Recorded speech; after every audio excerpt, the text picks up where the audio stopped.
Hello, Martin here with your Ask Martin Anything. Now, the keen-eyed amongst you will have noticed a change of background. Now, please, deep breaths, calm. Yes, for various technical reasons, I'm unable to do this in my office, as usual. Well, no, that is my other office. This is my video production office. This is my general office. We've had a bit of a crisis. So, hello, this is Rolo. Rolo's popped in to say hello. How you doing, Rolo? Unfortunately, Rolo is not very well. He's developed a really bad problem with his tummy, so he's not eating and he's in a right old mess. So I'm not very happy about that. Yeah, he's a bit of a poorly dog. I had one of the terrible conversations with the vet yesterday, which is like, if he doesn't get better soon, then you have to make some difficult choices. It's like, no way. All right, fella, you stay there. It's absolutely fine with me. So, we had crumpet the other day, didn't we? But yeah, poor Eldo's not very well. Anyway, don't want to start your day with a downer. Or even end your day with a downer. So everything's changing. I've got a dog on my lap and I'm doing it in a different place. So yeah, it's a day, don't worry about it. I'm just having one of those mornings. Let's get on with the questions. Remember, this is Ask Martin Anything, which basically means you can ask me anything. And yeah, it's on my Twitter on a Monday, which is Ask Martin Anything is the hashtag Ask Martin Anything. And oh yeah, the Twitter is @TV Martin Roberts. And sorry, I'm a bit distracted. I can't stop thinking about my dog. Oh yeah, it's on YouTube where you're watching. So make sure you like this. Make sure you subscribe to the channel. So let's get on with the questions. Sharon Elton. Hi Sharon. Good morning, Martin. Hello. My question is, do you have any hobbies or interests apart from property renovation and DIY? And if so, what are they when you're looking at one? Dogs, walking the dogs, yeah. Gardening, we like gardening. Playing the piano when I get time. Oh, you know, I've got a piano and I've walked past it so many times. Every time I should just spend 10 minutes doing it. I'd be a master piano player. But do you? No, of course you don't. Anyway, so playing the piano is another one. Dogs are very important. Okay, Christopher Peacock. Hi Martin, sometimes we all have too many ales, don't we? My Ask Martin winning question is, what is your number one hangover cure, especially for someone called John, who is on day 2 and has a busy day? I normally a fry up works for me. Yeah, a big good old fashioned bacon and sausages and eggs fry up, or Barocca. Yeah, if you haven't discovered Barocca yet, run with Barocca and a fry up, and that generally does it for me. Okay, Paul Wilkes. Hello, Paul. Are the auctions also feeling the surge in buyers as the housing market has been? Well, talking to my auctioneer friends, definitely, yeah, the auction levels are back to what they were when they were doing them all live. And that's bearing in mind that most of them are still doing them not live. Well, live, but not actually in person. Yeah, online, that's the word.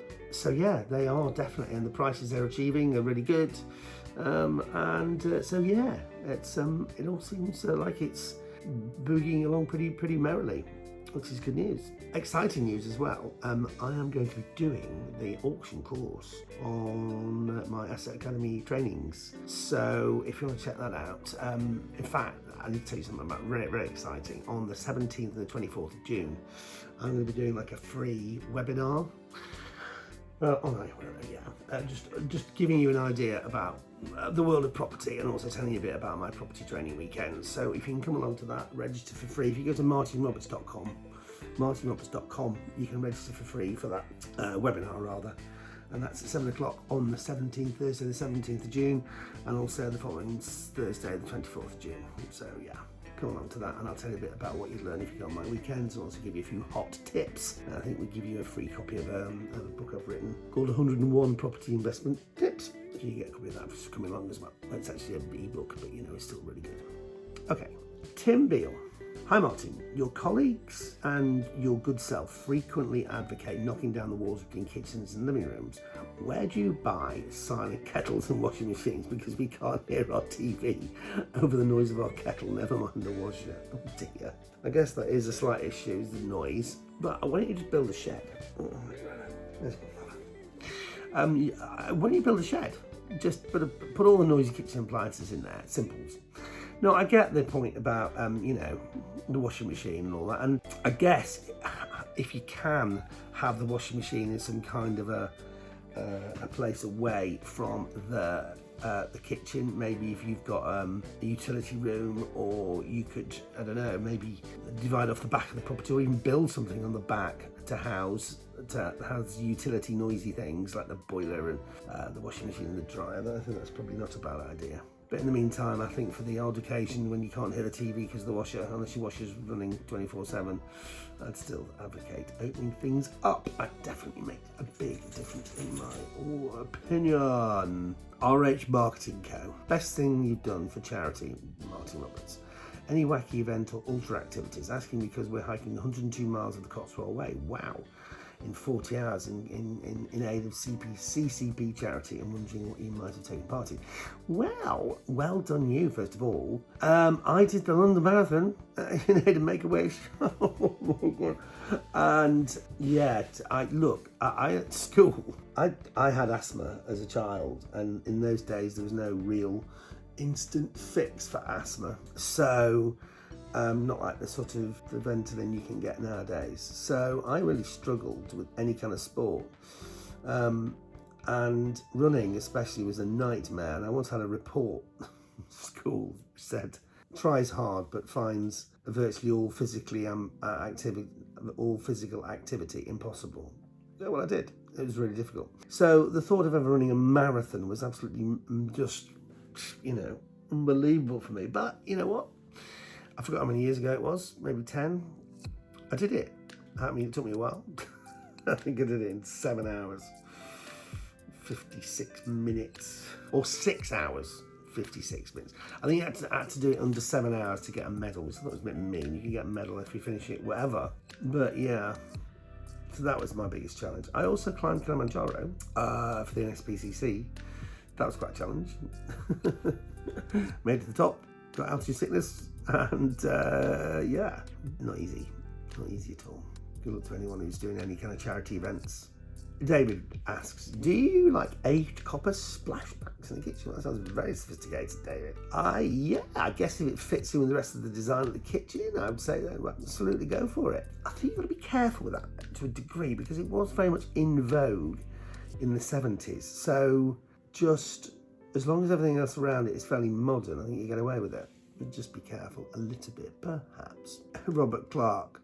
Hi, Robert. Okay, I'm a rugby union fan. Okay, if you were a rugby union fan, would you have got up at 3:45 on the 30th of June 1987 for live coverage of the first Rugby World Cup final? By the way, I was 8 at the time, so I didn't. I am a rugby fan, but I didn't either, for reasons that are lost in the mist of time.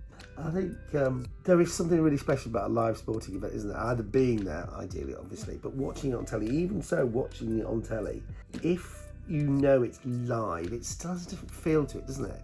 I think it does anyway. It just feels like, you can experience things when things happen and da-da-da-da-da-da.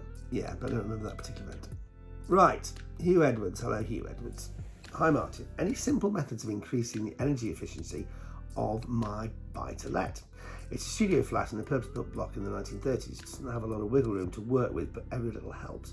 I think, energy efficiency, you LED lights. I mean, I know you think it's only the difference between 60 watts for a bulb and down to 3 watts for an LED, but over time, it will make a difference. And actually, on an energy performance certificate, LED lights is something that can just bump you up even a whole band. If you've got a hot water tank, so LEDs everywhere, from the downlighters to anything else you've got. If you've got a hot water cylinder, then lag the heck out of it. And also, obviously, any loft space. I mean, literally, we're talking put double what you think you're going to need. It's cheap to buy and it's simple to do. So just do that. And then you can get reflective glass or reflective film which goes on your glass. I think which does help with heat loss, so that might be something else you might want to consider. That's it for part 1 of our Ask Martin Anything for this week. I'll be back with more in a few days' time. Make sure to like this video, make sure that you subscribe to the channel. And of course, Mondays is your opportunity to ask me the question, Ask Martin Monday. On my Twitter, which is @TV Martin Roberts. I'll see you in a few days.